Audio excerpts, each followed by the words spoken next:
तो भंडारण में पाए जाने वाली कीटों की सक्रियता एवं उनके द्वारा होने वाली हानि में कमी हो जाती है। सामान्यतः 25 से 32 डिग्री सेल्सियस तापमान भंडार गृहों में लगने वाले कीटों की वृद्धि, सक्रियता एवं प्रजनन के लिए उपयुक्त होता है। अतः भंडारण संरचना में तापमान को इस सीमा से कम ही रखा जाए। किसान भाइयों, अब बात करते हैं भंडारण में होने वाली हानि को कम करने के उपाय की, जिसके अंतर्गत फसल की कटाई एवं गहाई उपयुक्त समय पर करनी चाहिए। समय से पूर्व तथा विलंब से कटाई करने पर हानि की संभावना ज्यादा रहती है। गहाई से पूर्व खलिहानों को अच्छी तरह साफ कर लें तथा इसके आसपास फैले कूड़े करकट तथा पुराने फसल अवशेषों को नष्ट कर दें।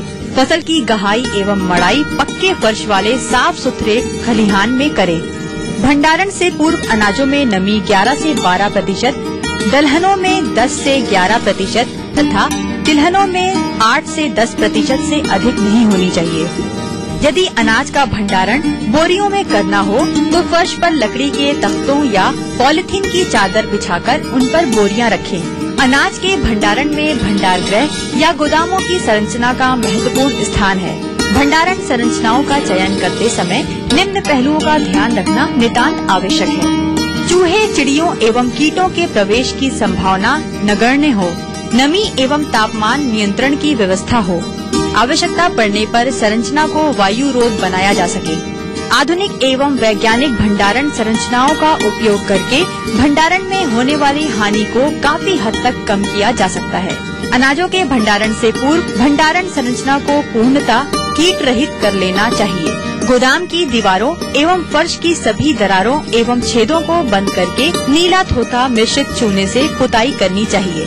गोदाम की दीवारों, छत एवं फर्श को मेलाथियान 50 EC 1 मिलीलीटर प्रति लीटर पानी में घोलकर छिड़काव करें। इसी प्रकार अन्य भंडारण संरचनाओं का भी मेलाथियान द्वारा उपचारित कर कीट रहित कर लेना चाहिए। गोदाम में उड़ने वाले कीट पतंगों के नियंत्रण हेतु डाइक्लोरैक्स 10 किलोग्राम प्रति 3 लीटर पानी में घोलकर 100 वर्ग मीटर छेद की दर से छिड़काव करें या निम्न में से किसी रसायन द्वारा गोदाम को प्रधूमित कर लें।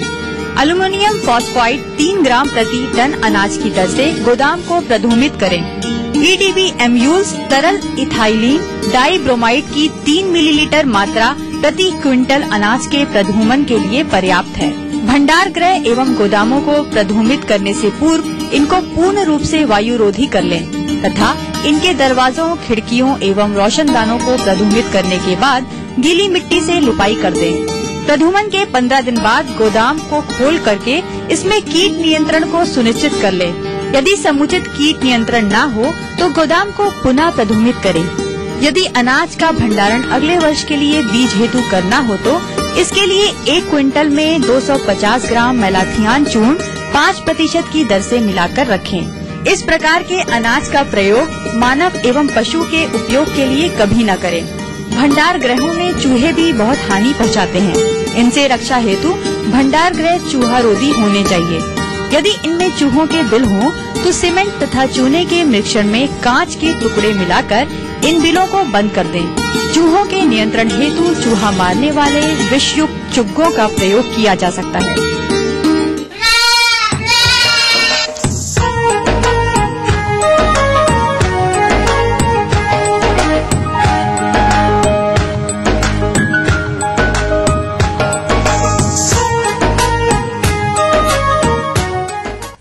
उत्तर प्रदेश एवं उत्तराखंड में सूकर पालन सह व्यवसाय अपनाने वाले किसानों की संख्या काफी है, जिसे छोटे स्तर से लेकर बड़े स्तर पर अपनाया गया है। तो चूंकि यह एक ऐसा पशु है जिनका यदि उचित देखरेख किया जाए तो किसी भी बीमारी या अन्य किसी समस्या की संभावना कम रहती है।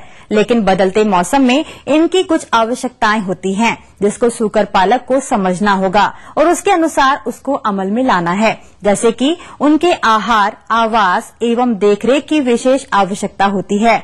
अन्यथा किसी प्रकार की लापरवाही से सूकरों का विकास प्रभावित होगा तथा कुछ अन्य समस्याओं के साथ साथ बीमारियों की भी समस्या आ सकती है।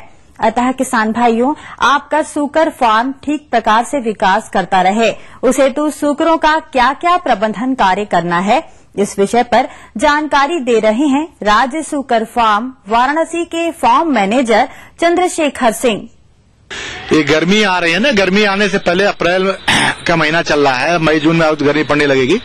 मेन चीज इनको नहलवाना, समय समय से धुलाई हमेशा रखना है, तर हमेशा इनका सेट को हमेशा तर रखना चाहिए और 2-3 बार कम से कम सुबह दोपहर शाम 3 बार इनको धुलाई की जाए, जिससे हमेशा ही ठंडे रहें, क्योंकि इनको गर्मी बहुत ज्यादा होती है। कमरे जो है थोड़ा लार्ज स्केल में बड़े बड़े हों, इसके हवादार हों, जिससे उनको हमेशा ठंडा बना रहे। शाम को उसके फुहारा, पानी के फुहारा से खिड़कियों पर कर दिया जैसे बोरे के चादरें लगा करके, तो हमेशा कमरे ठंडे बने रहेंगे। ठंडे रहेंगे तो उनके जो है स्वास्थ्य पे अच्छा असर आएगा।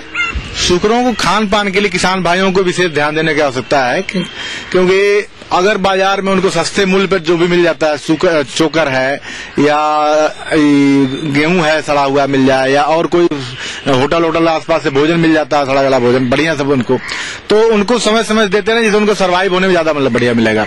सूकरों के भोजन के लिए बाजार में उपलब्ध बने बनाए खाद्य पदार्थ प्रयोग में लाए जा सकते हैं, जिनमें मक्का 40%, चोकर 20%, 10% राइस पॉलिश, 10% मैली या मोलेसस तथा उच्च प्रोटीन का मिश्रण 15 से 18%, 2% लवण मिश्रण एवं 1% नमक होना चाहिए।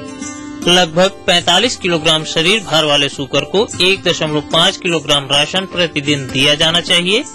इसके अलावा सूकरों को घरों, होटलों, हॉस्टलों तथा मेसों से बचा भोजन की जूठन सूकरों को खिला सकते हैं। इन अप्रचलित खाद्य पदार्थों को खिलाने से सूकर पालन व्यवसाय काफी सस्ता हो जाता है। पानी उनको जो पिलाया जाए, समरसेबल डायरेक्ट अगर पिलाना है तो पानी में जो गड्ढे हों, जो भी तालाब पानी के लिए बनाए गए हों, उसमें भी समय समय से चूना या ब्लीचिंग पाउडर डालते रहें, जिससे कि पानी उनको हमेशा जो है बढ़िया मिलता रहे। सूकरों में जो खुरपका मुफका जो रोग हो जाता है, उनके मुंह में सर्वप्रथम जो है लक्षण दिखाई देता है कि मुंह में छाले पड़ जाते हैं और पैरों में छाले पड़ने लगते हैं।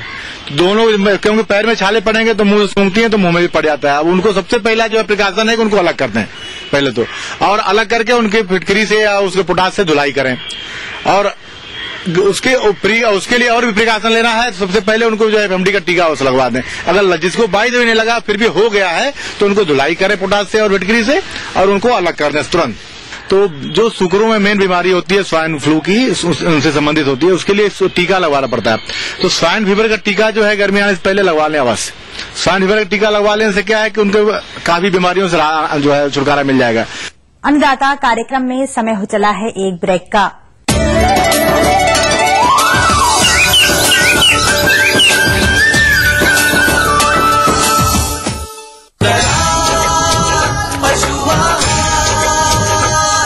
असली भरोसेमंद दयाल पशु आहार, दूध दमदार, आप शानदार। बढ़ रही है जनसंख्या, घट रही है जोत, ऊपर से महंगाई का बोझ, विश्व बाजारों में जारी है प्रतिस्पर्धाओं का दौर, कृषि उत्पादन और आमदनी बढ़ाने की होड़। हम बताते हैं आपको कैसे करें कम लागत में अधिक उत्पादन। उन्नत बीज, नई तकनीक और विविधीकरण से बनाए संपूर्ण, समृद्ध और खुशहाल भारत। अन्नदाता देखिए हर रोज सुबह 6:30 बजे।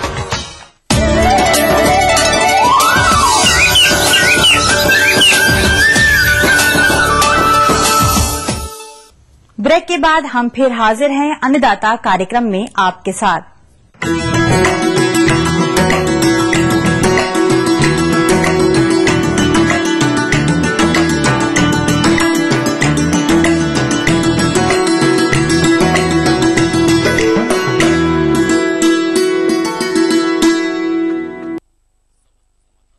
गन्ना उत्तर प्रदेश की एक मुख्य फसल है। यदि बसंतकालीन गन्ने की बात की जाए तो जिन किसान भाइयों ने इसकी बुवाई की होगी उनकी फसल इस समय खेतों में खड़ी होगी। तो किसान भाइयों, जैसा कि आप जानते हैं कि गन्ने की फसल से आशातीत उपज के लिए आवश्यक है कि फसल की उचित बढ़वार हो, लेकिन यदि बढ़वार प्रभावित होती है तो निश्चित रूप से गन्ने का वजन कम प्राप्त होगा। वैसे तो गन्ने की उपज को प्रभावित करने के लिए विभिन्न कारक उत्तरदायी हो सकते हैं, जैसे अनियमित सिंचाई, निराई गुड़ाई में लापरवाही तथा असंतुलित उर्वरक प्रबंधन इत्यादि प्रमुख हैं। और इसके साथ कुछ कीटों का, जैसे दीमक, अंकुर बेधक का प्रकोप होता है। अतः इस समय गन्ने की फसल में समसामयिक प्रबंधनों के साथ साथ इन हानिकारक कीटों से फसल को बचाना होगा, अन्यथा आपको गन्ने की खेती से हानि उठानी पड़ेगी। इसलिए किसान भाइयों, गन्ने की फसल में इस समय कौन कौन से कार्यों को करना है, इस पर अपने अनुभवों को बता रहे हैं ग्राम दलहेड़ी सहारनपुर के प्रगतिशील किसान राजवीर सिंह। मैंने जो है गन्ने की फसल बसंतकालीन लगाई हुई है, जो हमने लगभग 15 फरवरी के आसपास बोई थी। जो समय चल रहा है, इस समय में गन्ने की सबसे महत्वपूर्ण बात है उसकी निराई। गन्ने में खरपतवार न होने दें। गन्ने में जो निराई का काम करना है वो खुरपी से कराना चाहिए या फावड़े से। ज्यादा गहरी जुताई निराई ना करें, ताकि उससे जो ज्यादा गहरी करेंगे तो उससे जड़ें कट जाएंगी। निराई गुड़ाई से आपका खेत साफ रहेगा, खरपतवार मुक्त रहेगा, हवा लगेगी, फूट अच्छी होगी और आपकी जो है खेत अच्छा, मतलब उसमें जो है कीड़ा भी कम लगेगा। बरसात से पहले लगभग हमको 3 निराई गुड़ाई जरूरी करनी है और बरसात के मौसम से पहले जब हमारी फसल अच्छी हो जाए तो उसमें या तो हल से या फावड़े से जो हमारे लाइन है उन पर मिट्टी चढ़ा देनी चाहिए, क्योंकि उससे एक तो हमारा गन्ना गिरेगा नहीं। बरसात में जो गन्ना गिरता है वो गिरेगा नहीं, फुटाव अच्छा होगा, जड़ मजबूत होंगी। कि इसमें एक हेक्टेयर में 80 किलो फास्फोरस, 80 किलो पोटास और 150 किलो नाइट्रोजन। बुआई करते समय फास्फोरस और पोटास की पूरी मात्रा और नाइट्रोजन की आधी मात्रा बुआई के समय खेत में लगा दी है। फिर उसके बाद अब गन्ने की जो फसल है हमारी 1-1.5 फुट की हो चुकी है। 75 किलो जो नाइट्रोजन हमारा बचा हुआ है उसे हमें 2 हिस्सों में करके बरसात से पहले लगा देना चाहिए। 140-45 दिन के अंदर अंदर लगा देना चाहिए और समय समय पर सिंचाई का ध्यान रखना चाहिए। अगर आपके खेत में सिंचाई की आवश्यकता है तो आप सिंचाई करें।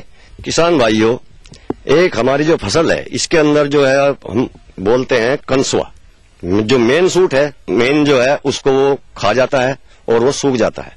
अगर हम उसको देखते हैं निकाल करके हाथ से आसानी से निकल जाता है, उसमें जो है आपको कीड़ा दिखाई देता है। आपको इन बेधक कीटों पर सफलतापूर्वक नियंत्रण पाने के लिए कुछ सुझाव दिए जा रहे हैं, जो कि इस प्रकार हैं। सर्वप्रथम खेत को खरपतवार मुक्त रखें। इसके अतिरिक्त इस कीट के नियंत्रण के लिए आप पूरे खेत में 100 क्विंटल प्रति हेक्टेयर की दर से गन्ने की सूखी पत्तियां बिछा दें। इन सस्य क्रियाओं को करने से अंकुर बेधक कीट के प्रकोप की संभावना काफी कम रहती है। यदि पत्तों पर किसी प्रकार के अंडे इस समय दिखाई दें, जो चोटी भेदक कीट के हो सकते हैं, पत्ती समेत तोड़कर नष्ट कर दे। चोटी भेदक कीट के नियंत्रण के लिए जैविक विधि के अंतर्गत ट्राइकोग्रामा कार्ड के 50,000 अंडे का प्रयोग लाभदायक सिद्ध हुआ है। अतः आप प्रति हेक्टेयर 8 से 10 कार्ड का प्रयोग जुलाई माह तक 15 दिन के अंतराल पर करें। यदि इन कीटों के रासायनिक प्रबंधन की बात करें तो अंकुर भेदक कीट के नियंत्रण के लिए फ्यूराडान 3G की 10 किलोग्राम मात्रा प्रति एकड़ की दर से सूखे रेत या राख में मिलाकर गन्ने की लाइन के पास डालकर सिंचाई करें तथा चोटी भेदक कीट के लिए जून के अंतिम सप्ताह में यदि 5% से अधिक कीट लगा हो तो गन्ने के कतार में 8 किलोग्राम फोरेट 10G या कार्बोफ्यूरान 3G प्रति एकड़ डालकर सिंचाई करें। इस काम को करने के बाद बरसात तक अपने खेत का ध्यान रखें, कोई बीमारी ना हो। अगर बीमारी है तो उसका उपचार करें।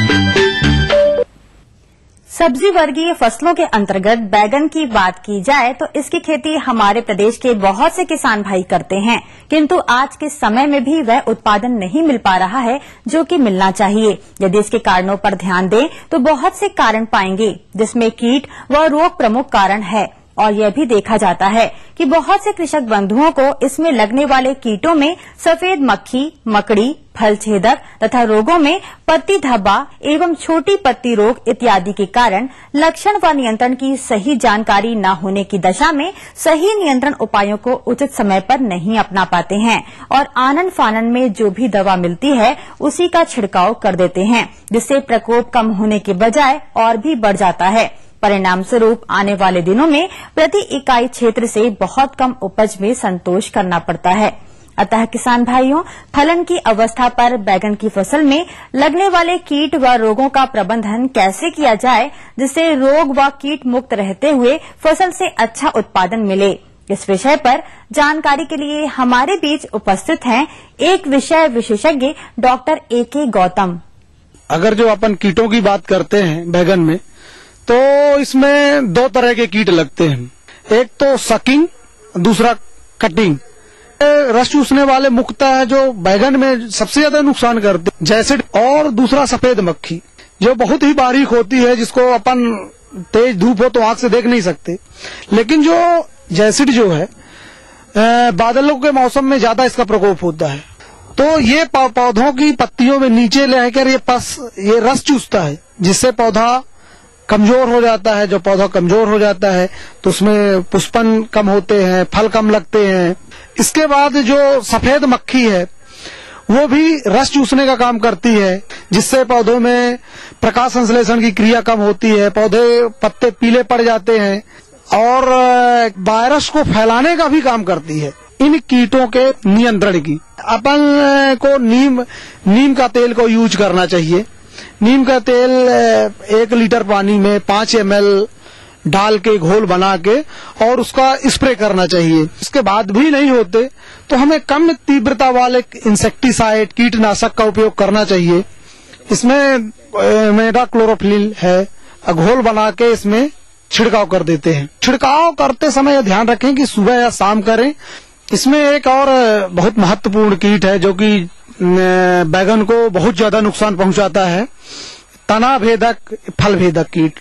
तो ये क्या करता है कि इसका जो प्रौढ़ होता है ये डंक गड़ा के तने में उसमें अंडे दे देता है और वो अंडे वही मेगट बन जाता है।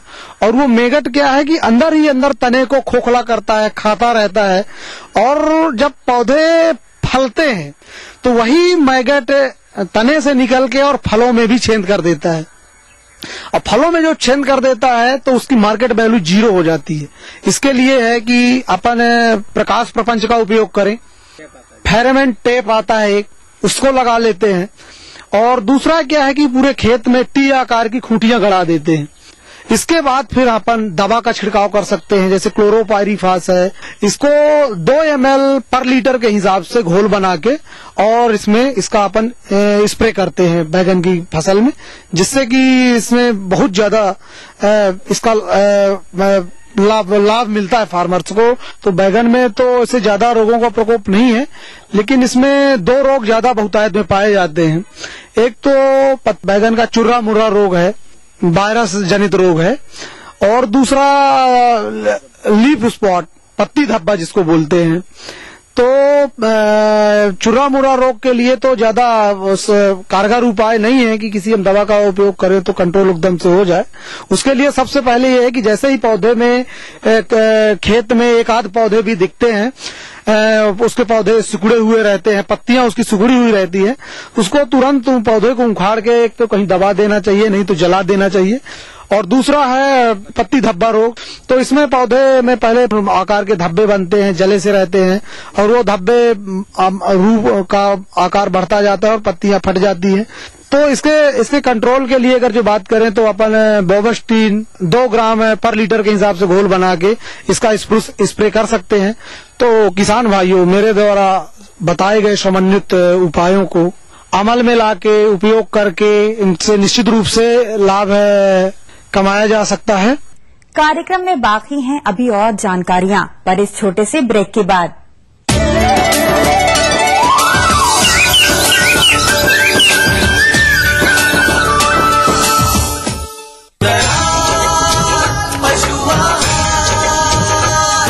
असली भरोसेमंद दयाल पशु आहार दूध दमदार, आप शानदार। कृषि एवं कृषि आधारित व्यवसायों में किसानों के सामने आ रही बाधाओं एवं चुनौतियों के समाधान हेतु अन्नदाता लेकर आया है निःशुल्क फोन हेल्पलाइन सेवा 1800-425-4085 सोमवार से शनिवार साय 5 से 6 बजे केवल उत्तर प्रदेश एवं उत्तराखंड हेतु।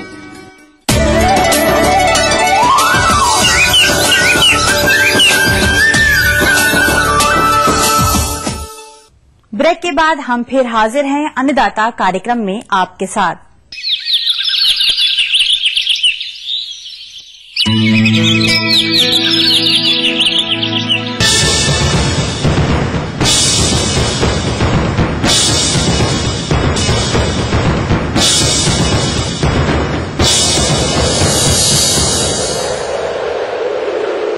रोज की तरह अन्नदाता हेल्पलाइन में है पूछे गए प्रश्नों का समाधान।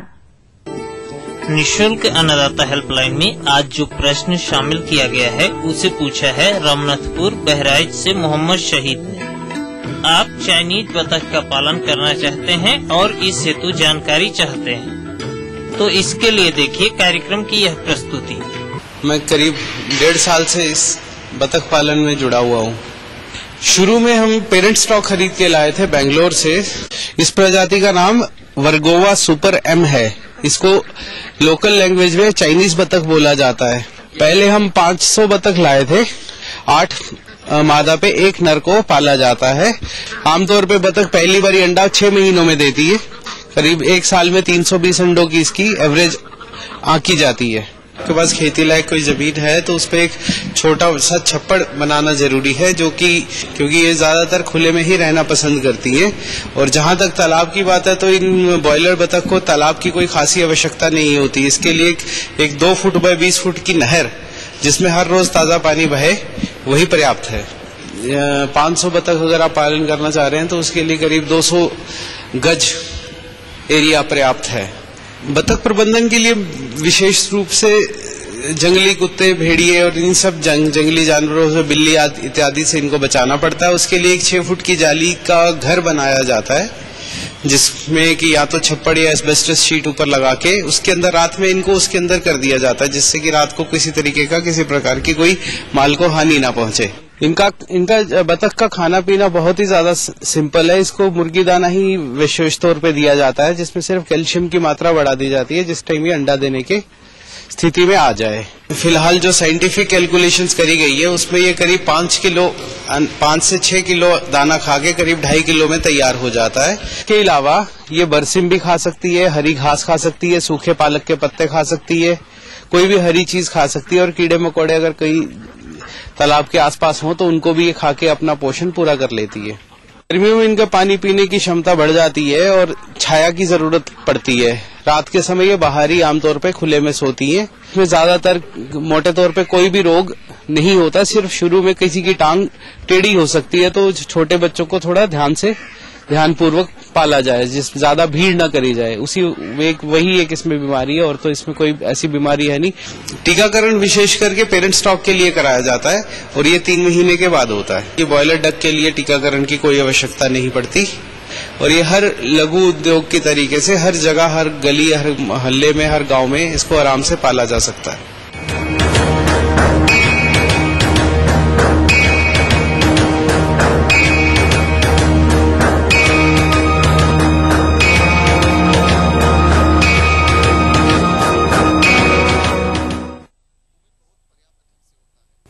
अब रुख करते हैं प्रदेश की प्रमुख मंडियों की तरफ।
किसान भाइयों, अन्नदाता तत्पर है आपके लिए, क्योंकि आपकी समस्या हमारा समाधान।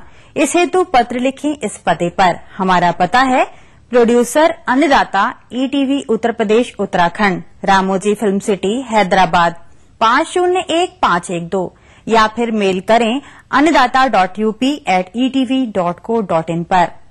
फिलहाल अन्नदाता कार्यक्रम में आज इतना ही। कल फिर मिलेंगे कृषि संबंधित नवीनतम जानकारियों के साथ। तब तक के लिए आज्ञा दीजिए। नमस्कार।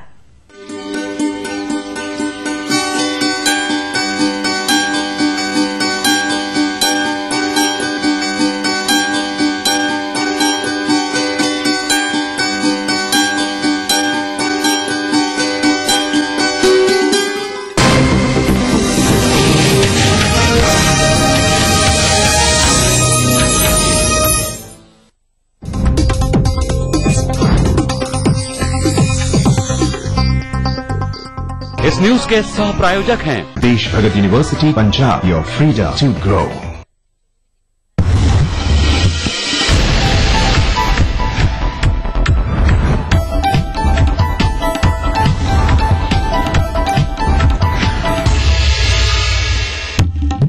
अमेरिका यात्रा में कड़ी सुरक्षा जांच पर बिफरे आजम खां, कहा मुस्लिम हूं इसीलिए किया गया बेइज्जत।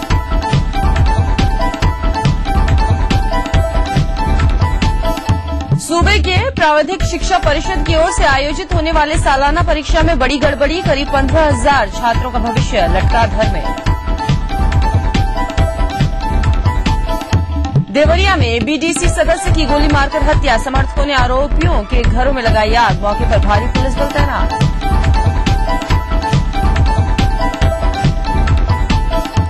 कानपुर में पुलिस को मिली बड़ी कामयाबी, आतंकियों के नाम से फर्जी DL बनाने के खेल का किया भांडाफोड़, 7 आरोपी गिरफ्तार।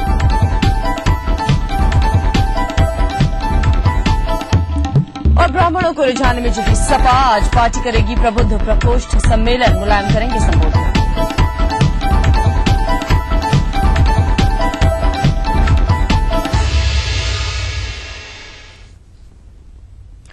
नमस्कार, मैं हूं भारती सकलानी। जैसा अंदेशा था वैसा ही हुआ। कुंभ पर व्याख्यान देने अमेरिका गए काबीना मंत्री आजम खान ने आरोप लगाया है कि बोस्टन हवाई अड्डे पर अमेरिकी सुरक्षा जांच एजेंसी ने काफी बदसलूकी की। सुरक्षा जांच के नाम पर अपमानित, शर्मिंदा और परेशान किया गया। ETV ने सबसे पहले इस खबर को दिखाया और अब तो आजम खान की ओर से विभागीय बयान भी जारी कर दिया गया है। आजम के सूचना अधिकारी की ओर से जारी बयान में कहा गया है कि यूपी के नगर विकास मंत्री मोहम्मद आजम खान के अमेरिका पहुंचने पर बोस्टन एयरपोर्ट लोगान पर वहां के अधिकारियों द्वारा उन्हें अत्यधिक अपमानित, शर्मिंदा और परेशान किया गया, जबकि उनके पास डिप्लोमेटिक पासपोर्ट था और कुंभ मेले की सफलता के सिलसिले में हार्वर्ड यूनिवर्सिटी के आमंत्रण पर प्रदेश के मुख्यमंत्री के साथ वो वहां गए हुए हैं। इस घटना से आहत आजम ने बड़े दुख के साथ कहा है कि मुसलमान होने के नाते अमेरिकी अधिकारियों ने उनके साथ शर्मनाक व्यवहार किया। नगर विकास मंत्री इस घटना से आहत होने की वजह से हार्वर्ड में काफी संक्षेप में व्याख्यान देंगे और अमेरिका में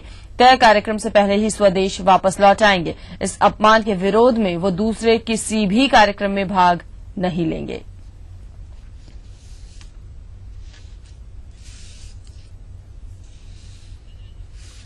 संजय राजन हमारे संवाददाता हमारे साथ बने हुए हैं। संजय, व्याख्यान बहुत संक्षेप में देंगे, इस तरह की खबरें आ रही हैं हमारे पास, ये बताइए। और तय कार्यक्रम से पहले ही आजम खां वापस आ जाएंगे स्वदेश? देखिए भारतीय, व्याख्यान संक्षेप में देना भी ये मजबूरी है, क्योंकि 1.5 घंटे के कार्यक्रम में 5 वक्ता हैं। जाहिर सी बात है कि एक वक्ता के खाते में बहुत कम समय आएगा, ये तो लगभग तय है। लेकिन आजम खान को जिस तरह से अपमानित किया गया बोस्टन हवाई अड्डे पर, जाहिर सी बात है सुरक्षा को लेकर के बोस्टन में अभी हाल ही में जो बम धमाका हुआ था उसके बाद अमेरिकी जांच एजेंसियां काफी सतर्क रही थी। लेकिन आजम खान को जो सूचना मिली है, ये जो सूचना अधिकारी की ओर से जो प्रेस नोट जारी किया गया उसमें भी काफी कम कहा गया है, बल्कि उनको हिरासत में लिया गया और हिरासत में रख करके उनसे पूछताछ की गई। और जब तक भारतीय दूतावास ने कंफर्म नहीं किया तब तक उन्हें जाने नहीं दिया गया। यानी कुल मिलाकर एक बार फिर एक भारतीय का अपमान किया है अमेरिका ने। आजम खान इसके शिकार हुए हैं और जो उनकी ओर से प्रेस नोट जारी किया गया है, निश्चित तौर पर वो काफी आहत भरा है। और आजम खान ने जिस तरह से शब्दों का इस्तेमाल किया है कि मुसलमान होने के नाते उनको अमेरिकी अधिकारियों ने उनके साथ ऐसा शर्मनाक व्यवहार किया जो काबिल मजम्मत है। इसके अलावा उन्होंने जो शब्दों का इस्तेमाल किया है, अपमानित, शर्मिंदा और परेशान किया। तो कुल मिलाकर ये कहा जा सकता है कि आजम खान को काफी बेइज्जत और काफी अपमानित किया है अमेरिकी सुरक्षा एजेंसियों ने बोस्टन हवाई अड्डे पर। शुक्रिया आपका संजय इस बातचीत के लिए। तो आपको बताएं कि उन्होंने कहा